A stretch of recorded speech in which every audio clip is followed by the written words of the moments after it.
J'ai entre les mains le dernier né de chez Sony, le 1635 f2.8 G Master 2. On en parle tout de suite dans Love Light.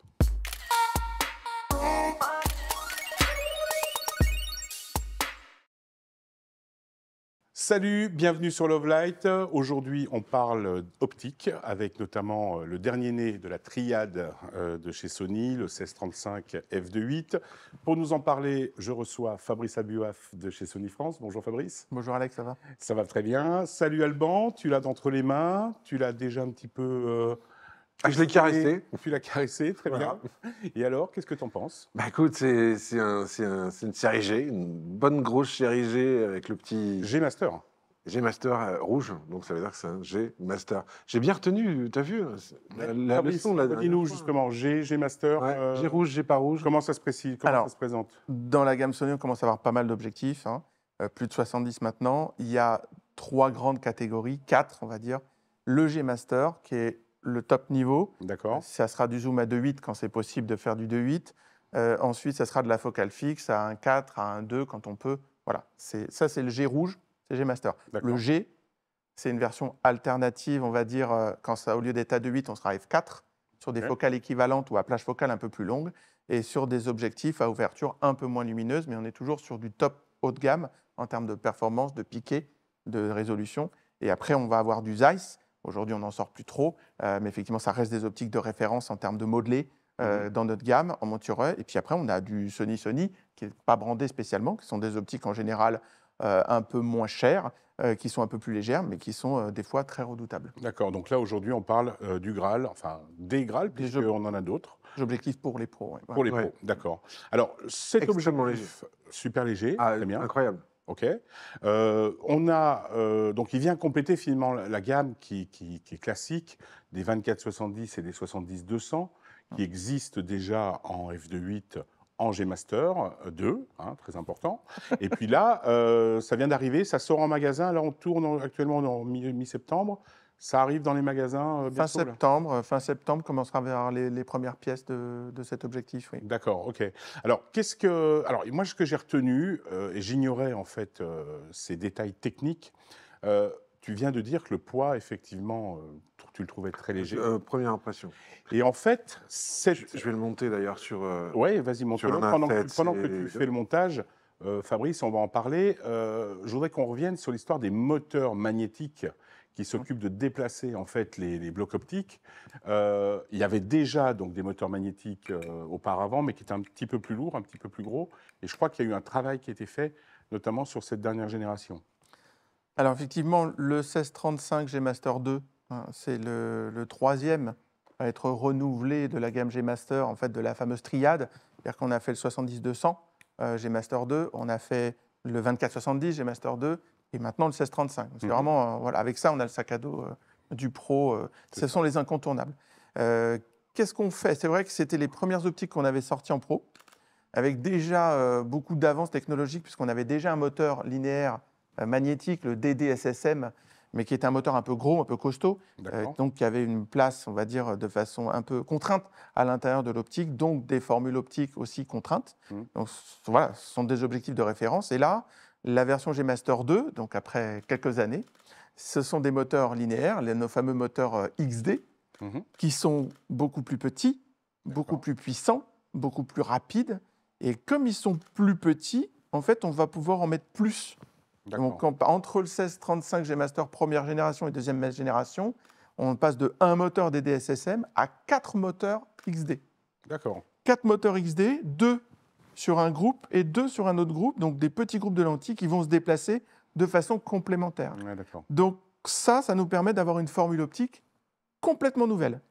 Et donc avec beaucoup plus de créativité possible. Donc on fait une meilleure formule optique, d'où plus léger, un centre de gravité plus ramené vers l'arrière, D'accord. une formule optique donc plus récente, plus nouvelle, plus novatrice, meilleure qualité optique à pleine ouverture, voilà, meilleure vitesse autofocus, plus de précision, plus de silence, moins d'usure. Enfin, voilà, ça reste, ça devient vraiment l'optique à avoir absolument. Et juste pour faire un petit point, à chaque fois on gagne en poids et en Voilà. compacité. Donc il est 20% plus compact, plus léger et 20% plus léger que son prédécesseur. Mhm. Le 24-70, c'est pareil, 20% plus léger. Le 70-200, il est 30% plus léger. Oui, il est tout petit, oui. Donc en fait, on gagne à ces 3 optiques-là, je crois qu'on gagne à peu près 850 grammes sur la totalité des 3 dans le sac à dos. C'est le poids d'un boîtier. Ouais, sans avoir perdu en piqué, en qualité. Ah bah, non seulement on n'a pas perdu, mais en fait, on a tout gagné. D'accord. On a gagné en piqué, gagné en vitesse, en suivi autofocus. On a gagné quand on fait de la vidéo, parce que pareil aussi, tous les effets de pompage, de focus breathing ont été compensés au maximum à l'intérieur de ces objectifs. D'accord. La conservation du point quand on zoome. Enfin, voilà, c'est une optimisation globale énorme, plus une bague de diaphragme, plus des boutons justement pour pouvoir. Donc c'est vraiment voilà, l'évolution ultime. Et ce sont des optiques reconnues. Aujourd'hui, le 24-70, on a du mal à fournir la demande. Ah oui, C'est l'objectif incontournable. d'accord. Pareil, tu parlais donc 4 moteurs sur ce 1635, 24-70, on est dans le même esprit? Je n'ai pas le nombre là en tête de Oui. tous les moteurs, mais oui, Mhm. on est dans les mêmes histoires, c'est-à-dire c'est toujours 2 ou 4 moteurs, c'est toujours plusieurs groupes optiques, c'est toujours une mise au point flottante pour D'accord. pouvoir avoir une meilleure gestion de la mise au point, de la focale et surtout du suivi. Qu'est-ce qu'on a comme réglage, comme bouton, par exemple sur la formule que tu as là, le 1635? Alors, tu as 2, c'est ça? Tu te trompes Oui. pas? Bon, Bah, c'est focus pour, manuel, etc. Puis tu mets 2 boutons tu assignables. assignes Voilà. ce Les que tu veux dessus. photographes Ok. aiment bien mettre des verrouillages de la mise au point, Ouais. ou je ne sais pas, la fonction qu'ils veulent. Oui, on peut bien Euh, entendu désactiver l'autofocus si on est sur pied.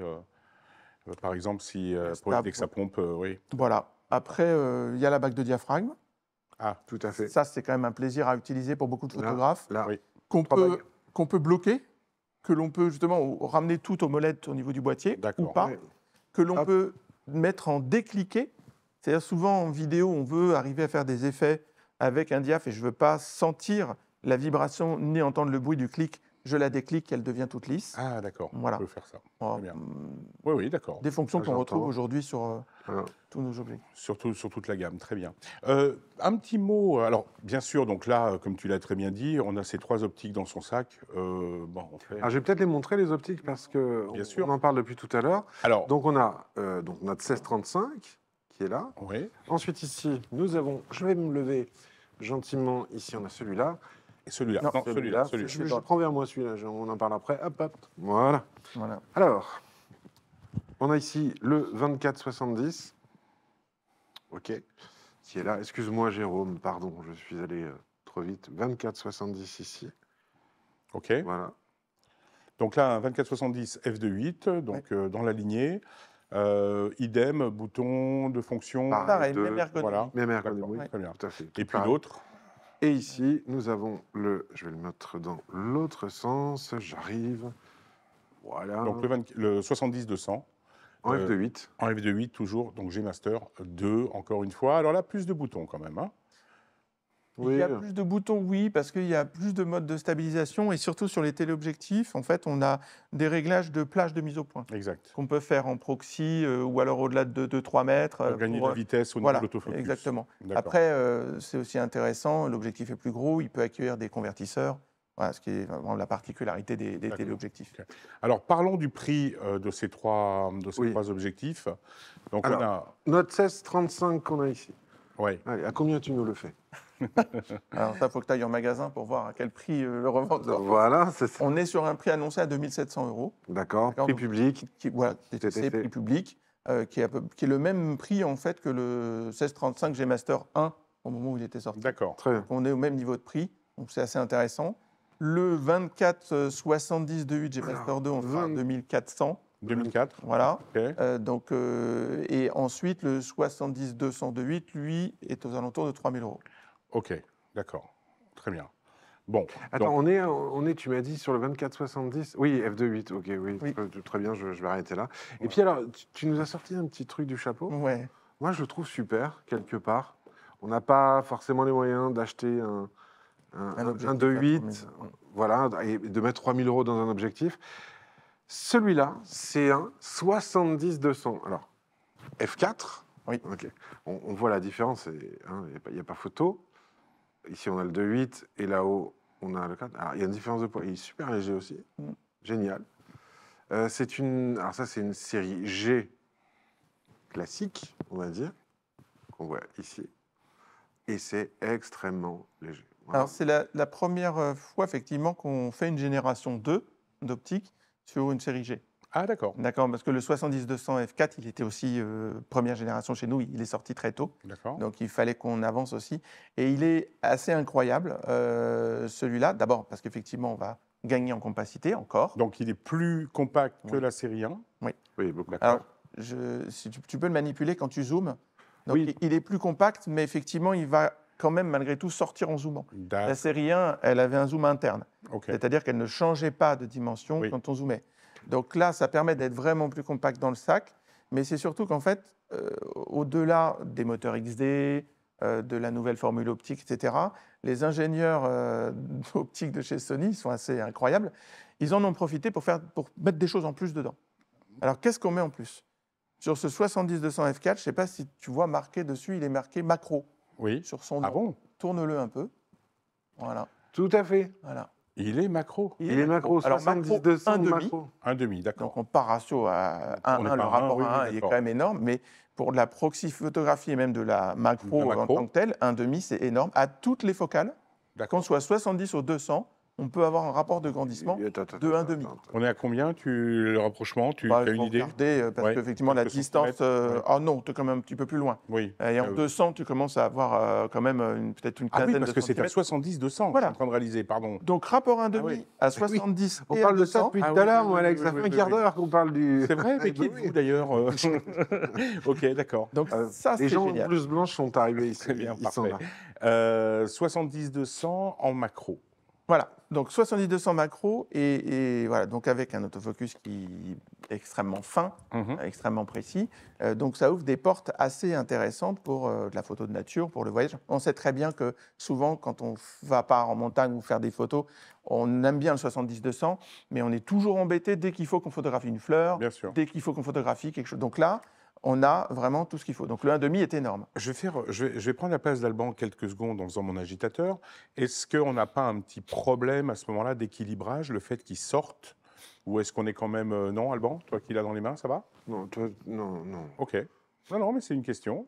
Toi, En photo, c'est pas gênant. En photo, le fait que l'objectif s'allonge, c'est pas gênant. Oui. En vidéo, si on le met sur un Ronin, ça peut poser problème, effectivement. Mais à ce moment-là, on restera sur le même bouge pas. encombrement. Mhm. Mais globalement, voilà, le bénéfice qu'on trouve à avoir ce mode macro qui nécessite, en fait, d'une certaine façon, une construction optique un peu plus longue, parce qu'on sait très bien qu'en macro, les lentilles vont sortir plus. Bien entendu. Donc ça, c'est intéressant. Donc, rapport 1,5 à toutes les focales, en termes de prise en main et de plaisir de photographie, c'est-à-dire que vous n'allez plus jamais monter votre optique macro dessus. Donc ça en remplace une. C'est Et l'autre chose qui est extra, c'est qu'on va pouvoir lui mettre aussi les convertisseurs. Ah, d'accord. Le TC1.4 et le TC2 chez Deux. nous. Donc on va pouvoir multiplier les focales, on perdra en luminosité, mais il les accepte. Et la macro sera aussi améliorée. Avec le TC2, on sera en macro 1.1. D'accord. Donc Ok. voilà toutes les opportunités supplémentaires que les ingénieurs ont eu la bonne idée de mettre à l'intérieur du 70-200. C'est ce qui fait que son prix aussi est un peu élevé. Alors, On parlons-en. flirtera quand même avec les 2 000 €. D'accord. C'est un peu cher, c'est vrai que pour un 70-200, mais il faut prendre en compte le fait que ça remplace un objectif macro, Mhm. et avec quelle qualité et Oui. quelle facilité, et qu'il est compatible avec les téléconvertisseurs. C'est là où on se rend compte effectivement que au final, il n'est pas si cher que ça, Mhm. et il est vraiment extrêmement intéressant. Quel est l'ordre de prix d'un téléconvertisseur 2 ou un 4? Alors, aujourd'hui, je ne saurais pas vous dire le prix exactement parce que les prix sont assez libres. D'accord. On doit, je sais pas, ça doit naviguer entre, je sais pas, 400 €, 500 €, quelque Selon chose comme ces ça. eaux-là, d'accord. Mais il faut voir selon l'endroit où vous l'achetez. Oui. Après, on fait aussi des offres régulières pour pouvoir, si vous achetez un téléobjectif, on a une remise sur le Ah, d'accord, convertisseur. sur TC. C'est des choses qu'on fait régulièrement. D'accord. ok. Parce que voilà, ça va ensemble. Oui, Un oui. téléconvertisseur ne s'utilise pas tout seul. Il Mhm. doit être en association d'un télé. Oui, enfin, disons que pour environ 2 500 € pour faire large, on a cette optique-là avec un téléconvertisseur x2 Oui, et du coup une macro 1.1. une macro. Donc c'est quand même pas négligeable. D'accord. ok. Ce n'est pas négligeable. Très bien. Bon, merci pour ces précisions. Alban, tu as un petit truc à rajouter tant qu'on y est? ça, c'est bien, ça. Oui, t'aimes bien? Ça j'aime beaucoup, ça. D'accord. Très bien. Ok. Vraiment beaucoup. Et ce qui est intéressant, tu vois, c'est que tu le montres tu es en train de le monter sur l'Alpha 7C Mark II. Ouais. Et voilà, et c'est pas, on est dans un bon équilibre. J'en profite pour dire qu'on a une capsule Voilà, sur la chaîne Love Light qui parle justement de l'Alpha 7C Mark II, qui est sorti il n'y a pas très longtemps. Vous pourrez aller jeter un œil. Dans la foulée, si vous voulez également vous abonner, si vous voulez nous mettre des commentaires. Ne le faites pas. Ne le faites absolument pas. Tous les gens sur YouTube disent abonnez-vous, mettez des commentaires. Non, rien. Vous ne faites rien. Le premier qui en met un, je promets, je réponds et ça ne va pas bien se passer. On est d'accord ou pas? Merci Alban. Je ne sais pas ce que je peux en dire de plus. Fabrice, en tout cas, merci d'être venu. Avec plaisir. On aura l'occasion de te voir pour d'autres produits puisque tu es sur la chaîne. N'hésite pas à aller voir les commentaires que les gens n'auront pas mis sur les bons conseils d'Alban. Parce qu'ils ne s'abonneront pas, et du coup, tu pourras ne pas répondre si tu le veux bien. Voilà. De façon à peut-être répondre à des questions. Beaucoup de gens qui utilisent Sony aussi nous ont posé des questions. Ça sera peut-être justement l'occasion. Alban, merci. D'accord. Très vite. Oui. Hein, je pense qu'on va en rester là. Ben, on va boire un coup? Non. On va boire un coup. Avec plaisir. Allez. Un peu d'eau, parce que attention, l'abus d'alcool est dangereux pour la santé. Mangez 5 fruits et légumes. Et faites de l'écovoiturage aussi. Enfin, voilà. Et surtout, faites des photos. Ça, vous pouvez le faire sans aucun problème. J'en peux plus. Aidez-moi, sortez-moi de là. Je vous souhaite à très vite. Et puis, d'ici là, bisous.